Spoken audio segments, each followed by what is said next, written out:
Training camp's a time to go away and focus on one thing and one thing only: becoming the best athlete that you can be.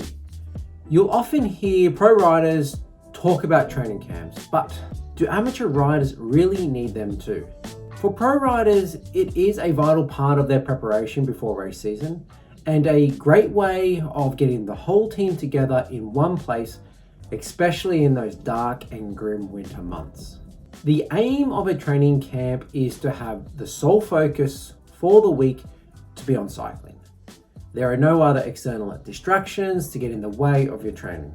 In the amateur ranks, training camps are often doubling up as a cycling holiday. While I am not judging you, if you're stopping for a beer halfway, look, let's be honest with ourselves. You're on a holiday with your bike and not a training camp.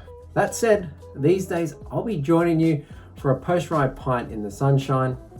It just doesn't get much better than that. Now, there are so many things to consider when it comes to organising a training camp. If you're wanting to race at a good level, get fit quickly, or just have a week feeling like a pro rider, then a training camp could be a good idea. To answer the title of this video, if you want to go on a training camp, then why not? They're not reserved just for those who are paid to race. So you've decided to go on a training camp. Now we need to talk about the logistics. Location is the biggest factor. You got Calpe, Majorca, Girona, and Tuscany are all obvious choices, and each one has their pros and cons. I advise you to choose somewhere with good travel lengths to make your trip as smooth as possible. The sweet spot for a training camp is 7 to 10 days. Any shorter and you may as well stay at home. Any longer and you'll start to go crazy. I recommend going into a training camp with a plan is a must. You need to know your purpose. A training camp is all about pushing your body past its normal limits. And that means something different for everyone. Now, you don't have to do a 30-hour training week just because that's what the pros do. Planning things such as routes, ride food, and knowing the location of local bike shops if anything should to go wrong is always a good idea. Creating a loose schedule is something you should entertain. Just because you are there for a week, it doesn't and shouldn't mean that you are obliged to ride every day. The most popular structure is 3 days of training followed by 1 day of complete rest or a recovery ride, and then another 3-day block. These 3-day blocks may be broken down into, say, day 1, you do some intensity within your ride, so there's shorter and harder effort. Day 2, these efforts start to become longer and drawn out, where you're targeting sort of your threshold efforts. And then day 3 is generally focused on endurance and strength. However, you may also simulate some, race simulation efforts at the back end of day 3 rides too. But one big word of warning: beware of the over-training camp.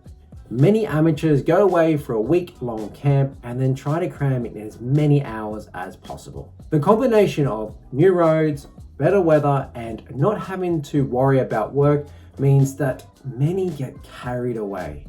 On one hand, this isn't a bad thing, but be careful of overdoing it. If you come back from camp pretty cooked and it takes you 2 weeks to feel normal again, then it hasn't been productive.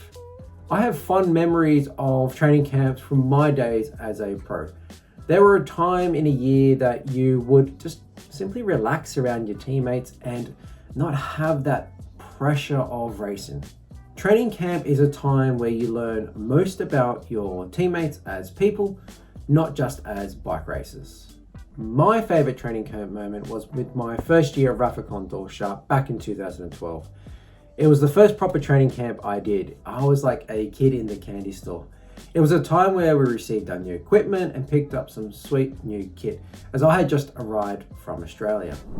Whether you're looking to get fit, want to ride in the warmer weather, or simply want the challenge of climbing mountains that you don't normally have access to, then going away with your bike is a great idea. Training camp or cycling holiday, who are we to judge? It's exactly what you want it to be.